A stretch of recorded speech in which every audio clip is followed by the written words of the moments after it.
In this video, we will send some text from one Arduino to the other using light. The LED will act as the data transmitter, and on the other side, we will receive the same data using the light-dependent resistor.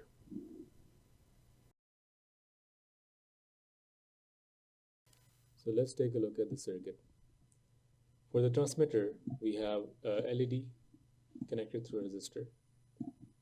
The resistor helps for limiting the current so that the LED does not burn out. And on the receiver, we have this voltage divider circuit.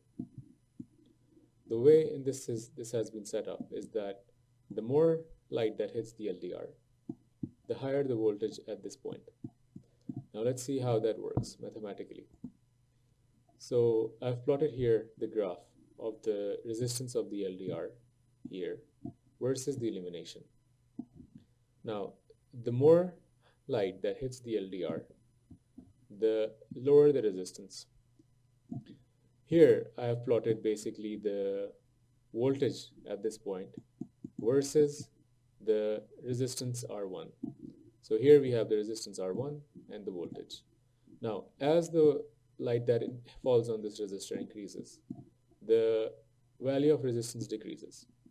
And with decreasing values of resistance, we can see that the voltage increases as well. So for the actual implementation, we have made a few changes to the circuit, and this is basically just for troubleshooting and just to make sure that everything is working as intended. So for the transmitter, we have actually added a button, and what we will do in the software is that as this button is pressed, this LED will be turned on. And on the receiver side, what we have done is that as soon as we detect that the voltage has passed a certain threshold, we will turn this LED on in software.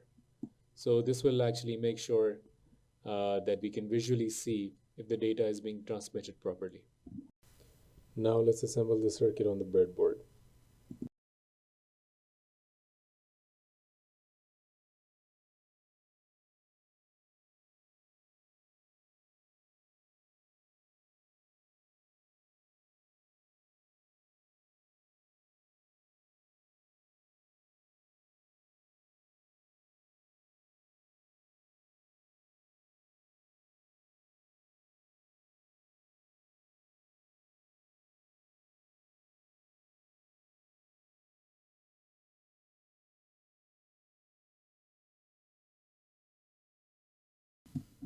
Okay, so now let's write the code for the transmitter and the receiver.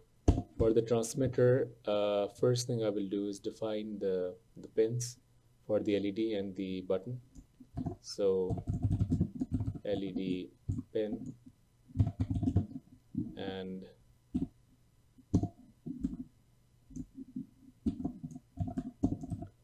also the button. And let's set the pins for this. I previously noted them on the here.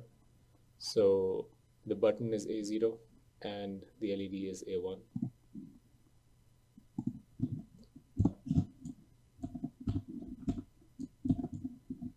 Now we have to set up the pin mode of the LED and the button. So pin mode LED pin. LED will be an output, and the button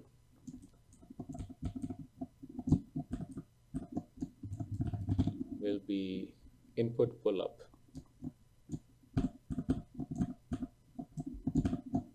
Input pull up, and this is set up as pull up because if you look at the circuit, this button is connected directly to ground, so we need some way to pull it up to 5 volts when this is not connected. So basically what happens is that when you don't connect them, you don't press the button, the voltage is 5 volts, and we connect it. When you connect it, the voltage is 0. Okay, so once we have done that, we have to basically read the data from the button, read its state, and then reflect the state on the LED. So we can do that by like this.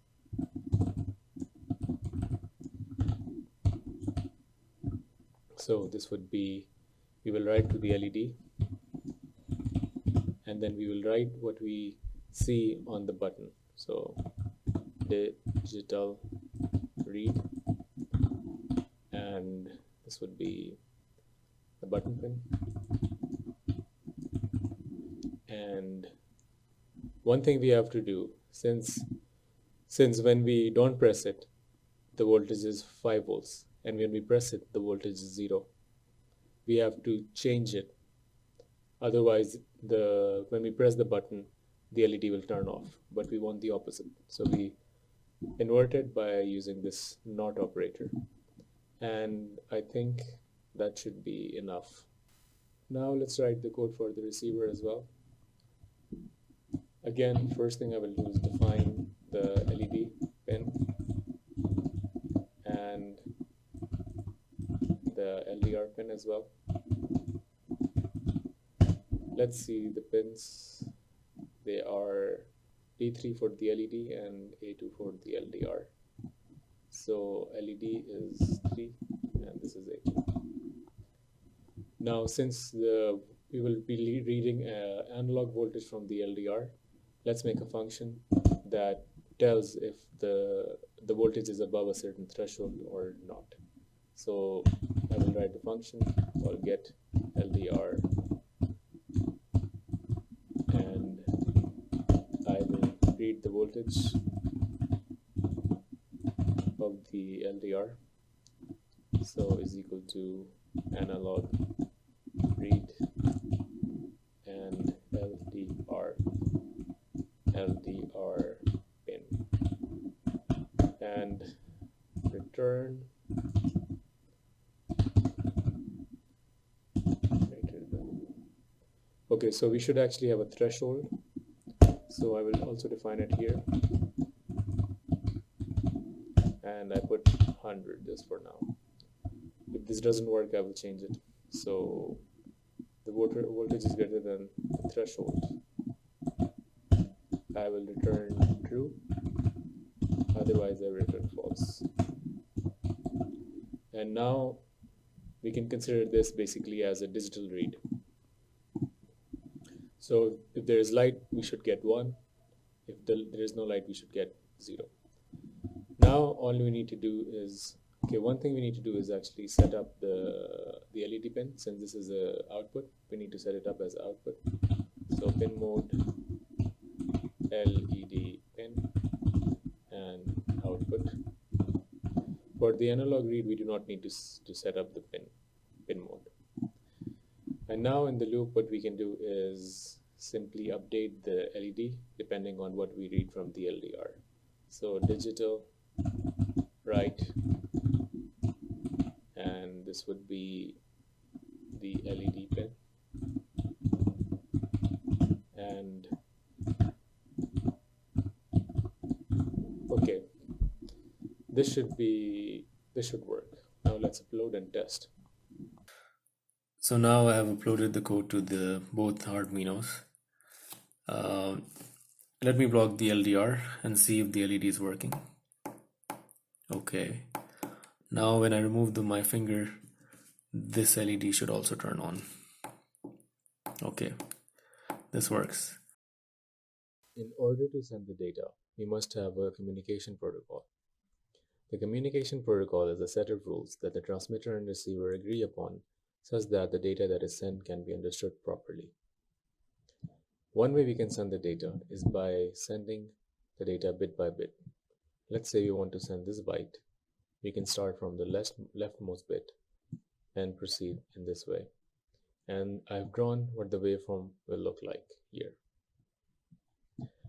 This data, however, does not contain enough information to properly understand the data on the receiver side. The information that is missing is when the data must be sampled. Let's say the receiver samples the data at these time intervals, and what it will understand is 1 1 1 1 1 1 1 1, and that is incorrect, not the data that we wanted to send. So we have to also at the same time send this signal that will tell the receiver when it must sample the data. These rising edges correspond to that time, and now when the data is sampled, it is sampled correctly. and the byte that is received is also correct. This method, however, requires us to send two independent data waveforms, and we want to keep our circuit as simple as possible. So one compromise that we can make is to send the data in this way. Let's say that the transmitter and receiver agree upon the time period for which one bit is sent. Now let's imagine that at this point the clocks are synchronized. From this point onwards, the receiver needs to wait one time period and sample the data, every time waiting one period. Now the data is sampled correctly. However, we still are lacking a way to synchronize both clocks, and for that this green part of the signal comes into play. In the beginning, the receiver is in an idle state when there is no transmission, and when it recognizes this falling edge, it knows that the data transmission has begun. From this point it waits 1.5 times the time period, and it is 1.5 times because for one period we keep this signal low, and a further half period is required so that we are right in the middle of the data transmission. This helps with robustness. From now on, the receiver can wait one time period every time, sampling and waiting one time period. Now the data is received correctly.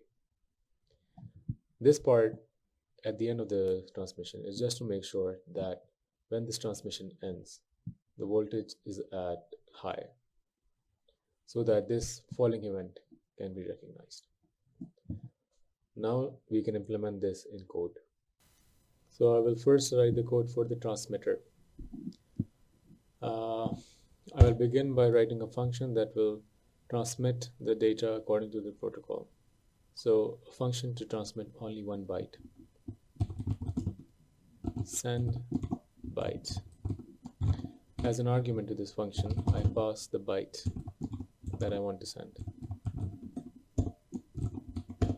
According to the protocol, the first thing we need to do is make sure that the voltage is low for one period. And here I have defined the period. Okay, so let's say digital write, LED pin, and this would be low, and then I delay for one period. After this, I will put the transmission here of the bits, and once this is finished, I will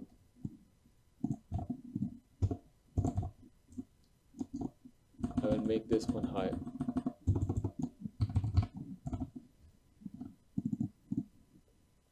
Now for the transmission of the bit, I have to do something such that depending on this byte, I send one bit at a time. And for that, we will do some bitwise operations. So to extract one bit at a time, we need to use two operations. One of them is a bitwise AND operator that is represented by a single ampersand symbol, and we need to use a shift operator.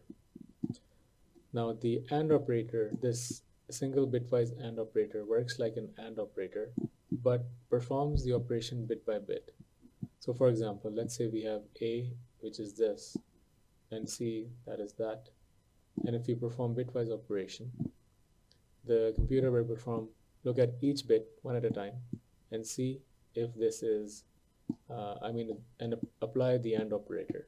So 0 and 1 is 0, and 0 and with anything is 0, so the rest of this is also 0.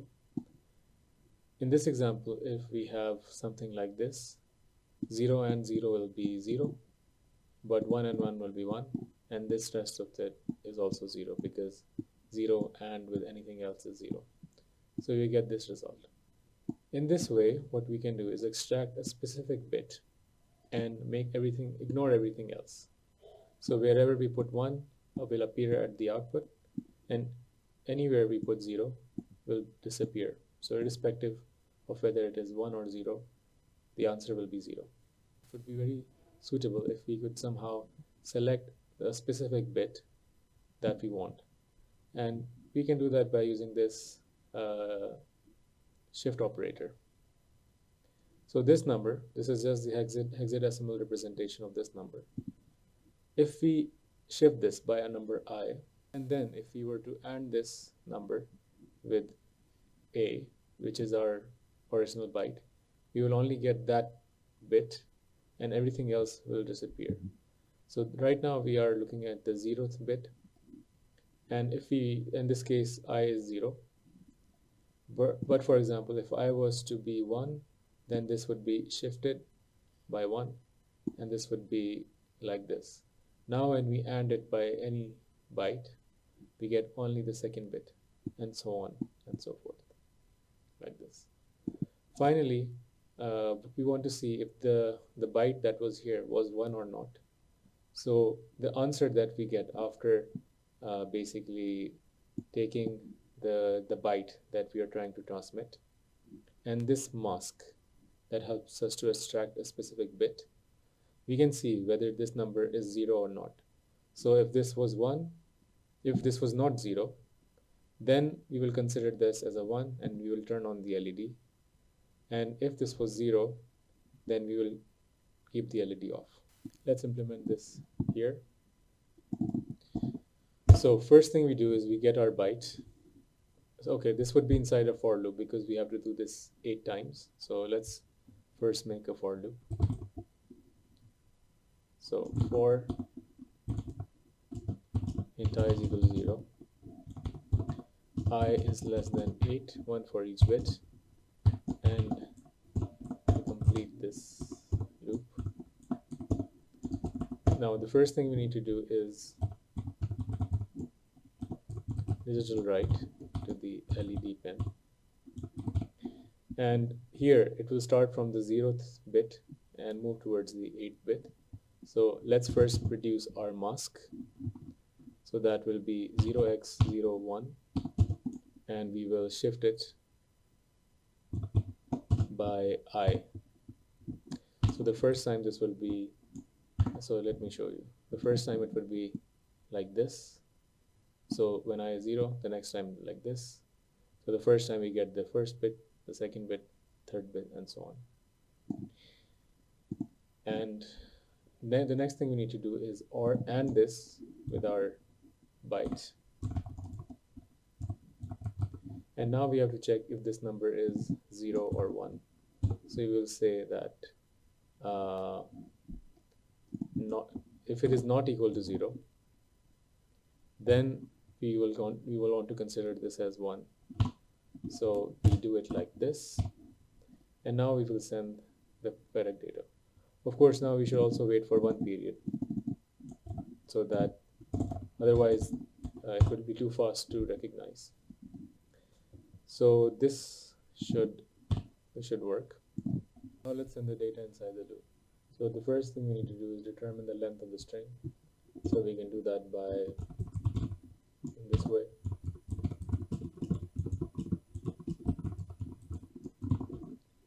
Pass the string. Now since we have the length, we can use a for loop.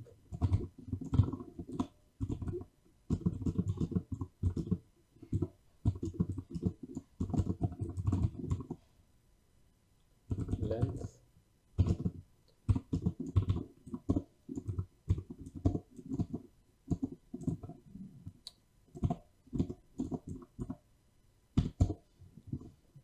and here we will do send byte, and this would be the string and the ith byte of the string. And after that, let's just add a delay for 1 second so that we can see the end of the transmission. So for the receiver, the first thing I will do is write a function called getByte, and it will get the byte according to the standards that we have set, so according to the protocol.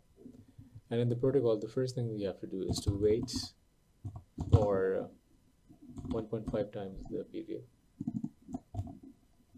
Now, by the way, we assume that this function is called as soon as we recognize the falling edge, and we will not worry about it here. Okay, so this is 1.5 times this,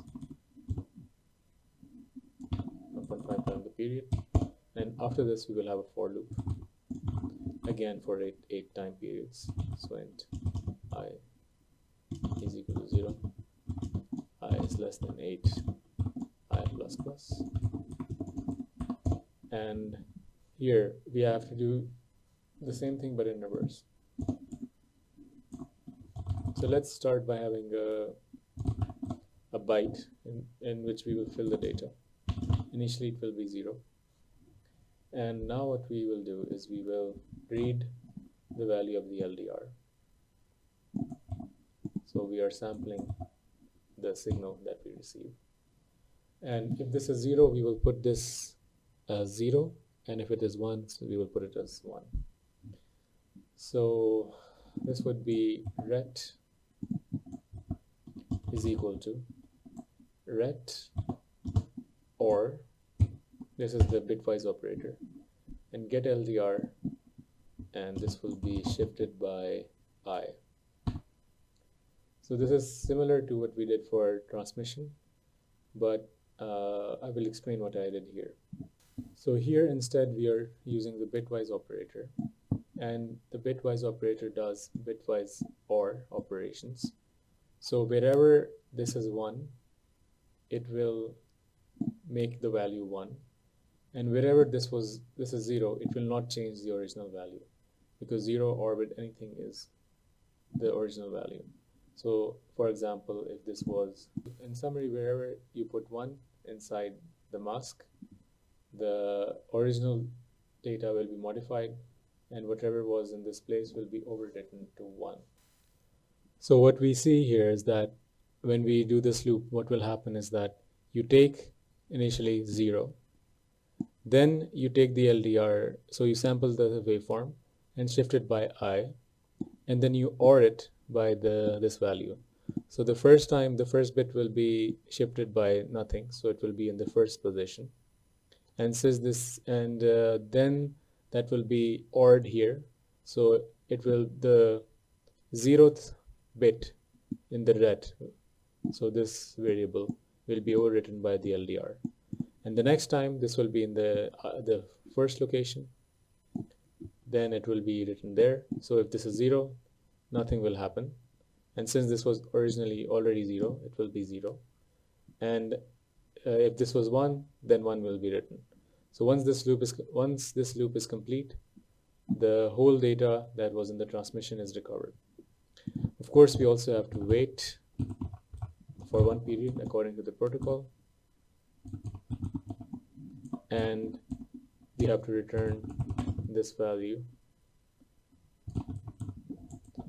Now the only thing that is left to do is call this function called getByte, and we need to call this function once we recognize that there is a falling edge. So for that we can define 2 variables, actually bool previous states,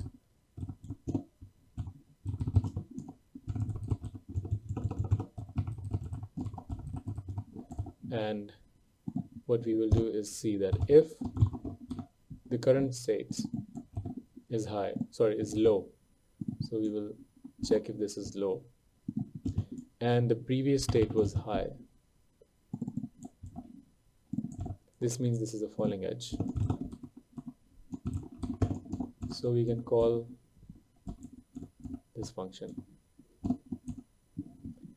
and now let's actually set this. So the previous state, of course, is the last state, so pre state is equal to current state, and here we say that the current state is equal to get LDR, and this should work. Now we are receiving the data, but we need to have a way so that we can actually see this. So we can use the serial port of the Arduino to see what's happening. So let's initialize the serial port, serial.begin, and let's choose the baud rate as 9600. and I will write a function that will display this. Since the data is coming as a bit, we can't exactly use print serial.print. So I will write a function print bit, and here I will pass the bit it should be print byte,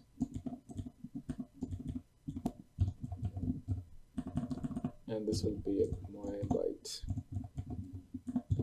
and inside I will convert this into a string, so char buffer, and let's say 1 byte can be a maximum, well actually 2 is enough, and right, this would be sprintf buff %c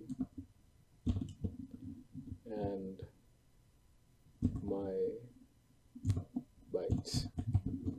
So you'll return it, interpret it as a character, and store it into this buffer as a string. And now we can write serial print and buffer.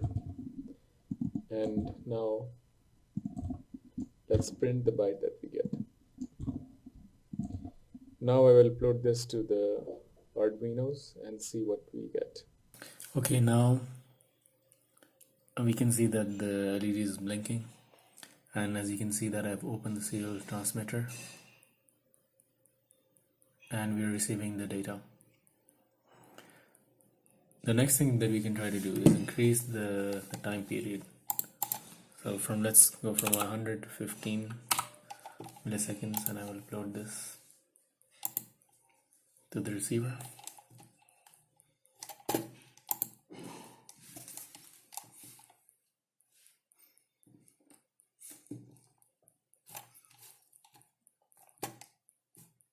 And also for the transmitter.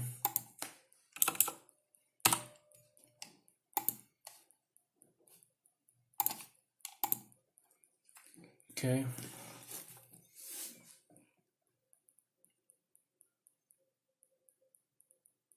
Now it's much quicker. Let's see if you can receive the data. Yes.